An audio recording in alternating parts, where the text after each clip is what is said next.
সবাই আশা করি ভালো আছেন।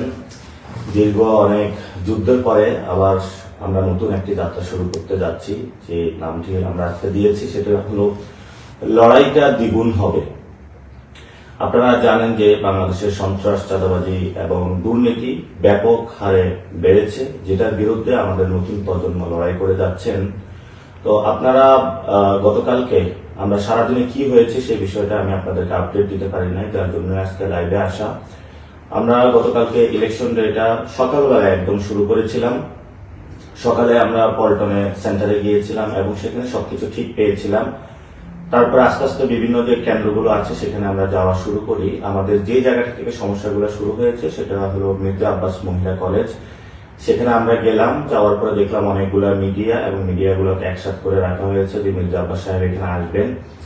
এবং পরবর্তীতে আমি সেটা অ্যাভয়েড করে ভিতরে গেলাম। প্রথমে নারীদের সাথে কথা হলো, নারীরা ব্যাপক হারে সেখানে ভোট দানের জন্য উপস্থিত হয়েছিলেন এবং তারা যেটা জানালেন যে তাদের সিরিয়ালটা স্লো করে রাখা হয়েছে, যার জন্য ভিতরে ভোট দিতে তারা দেরি হচ্ছে। পরবর্তীতে আমরা সেখানে আমাদের যারা এজেন্ট জিজ্ঞেস করলাম আপনার কি অবস্থা, কেমন আছেন, কোনো সমস্যা আছে কিনা। উনি জানালেন যে ওনাকে 1 ঘন্টা লেট করে ঢুকতে দেওয়া হয়েছিল এবং সেই 1 ঘন্টাটা ছিল যে মির্জা আব্বাসের গুন্ডা বাহিনী তাকে 1 ঘন্টা লেট করে ঢুকতে দিয়েছিল। এটা কোনো প্রশাসনিক ব্যক্তি বা যারা ছিল তারা কিন্তু বাধাগ্রস্ত সৃষ্টি করেনি। এর পরবর্তীতে আপনারা একটা ইত্তেফাকের যে নিউজ লাইভে আপনারা দেখেছিলেন যে আমাকে অবরুদ্ধ করে রাখা হয়েছিল। প্রথমে আমি রেলওয়ে কলোনি যে স্কুলটা আছে স্কুলে ঢুকলাম।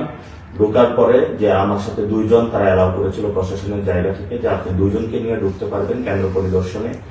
আমি যখন ভিতরে গেলাম প্রথমেই এক ব্যক্তিকে দেখলাম, তার হাতে হলো সিল দেওয়া অর্থাৎ সাইনটা লাগানো। তাকে জিজ্ঞেস করলাম আপনি ভোট দিয়েছেন কিনা। উনি বললেন হ্যাঁ ভোট দিয়েছি। তো আমি বললাম আপনার এখানে কাজ কি। উনি বললাম যে আমি এখানে পরিদর্শন করতেছি। আমি একটু পরে গিয়ে আরো কয়েকজনকে পেলাম যারা ভোট দিয়ে দিয়েছে কিন্তু হলো কেন্দ্র পাহারা দিচ্ছে, ভিতরে ধানের পক্ষে কাজ করতেছে।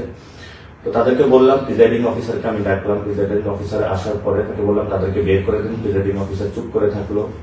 এর মধ্যে ধানের শীষের যে একজন এজেন্ট আছে সেও আমার কাছে চলে আসলো।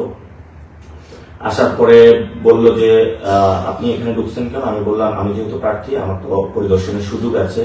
এবং উনি দেখলাম প্রিজাইডিং অফিসারের সাথে সব জায়গায় হলো বিভিন্ন জায়গায় ঘোরাফেরা করতেছে। তো আমি প্রিজাইডিং অফিসারকে বললাম এজেন্ট তো ভিতরে থাকবে, আপনি তাকে বাইরে নিয়ে কেন ঘোরাফেরা করেন। উনি কোনো উত্তর দিতে পারলো না। তো পরবর্তীতে সেখানে আমরা পরিদর্শন করে শেষ করে যখন বের হলাম, বের হওয়ার পরে আমাদের স্লেজিং বিভিন্ন কটু কথা শুরু করলো এবং একটা লোক বাহির থেকে প্রথমে বলতেছিল এতদিন সহ্য করেছি পাটোয়ারি, আর সহ্য করবো না, আজকে তোমাকে খেয়ে ফেলবো, যেটা আপনারা মিডিয়ার মাধ্যমে দেখেছেন। তো আমরা একটু সামনে আসার পরেই আমার পিছন একদম নিচ থেকে হলো লাঠি দেওয়া শুরু করলো। সেটা আমাদের সাথে যারা ছিল তারা প্রটেক্ট করলো এবং যে ব্যক্তিটা আমাকে হুমকি দিয়েছিল একটু পরে আমার মাথার মধ্যে জোড়া একটা ঘুষি মারলো এবং একটা ইট নিক্ষেপ করলো, যেটা হলো আমার পাশে যেজন ছিলেন ওনার মাথায় হলো এসে পড়লো। এবং পরবর্তীতে আর্মি আসে, আর্মি এসে আমাদেরকে উদ্ধার করে নিয়ে আসে এবং আমরা দেখেছিলাম যে পুরো শাহজাহানপুর বিভিন্ন জায়গা থেকে ছাত্রদল, যুবদলে যারা সন্ত্রাসী ছিল সবাইকে একসাথে করে নিয়ে আসা হয়েছিল। সেখান থেকে আমরা এসে আরো অনেকগুলো কেন্দ্র পরিদর্শন করলাম, অনেক জায়গায় আমরা ভালো পেয়েছি।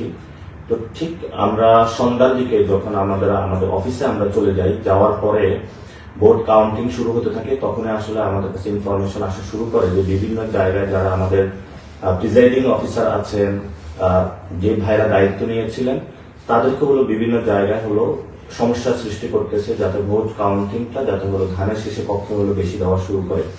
এবং আমরা খুঁজে নেওয়া শুরু করলাম আমাদের এই শাপলাগুলির যারা এজেন্ট ছিল তাদেরকে হুমকি দুমকি দিচ্ছে এবং বিভিন্ন জায়গায় হলো তাদেরকে হুমকি দুমকি দেওয়ার মাধ্যমে তাদেরকে মির্জা আব্বাসের বাহিনী যে আমরা টাকা পয়সা দিব, তারা জোর শুরু করলো যে ধানের শীষের পক্ষে এই জায়গাটা আপনাদের রায়টা বাড়িয়ে দিতে হবে। তারা আমাদের কাছে অভিযোগ করা শুরু করলো।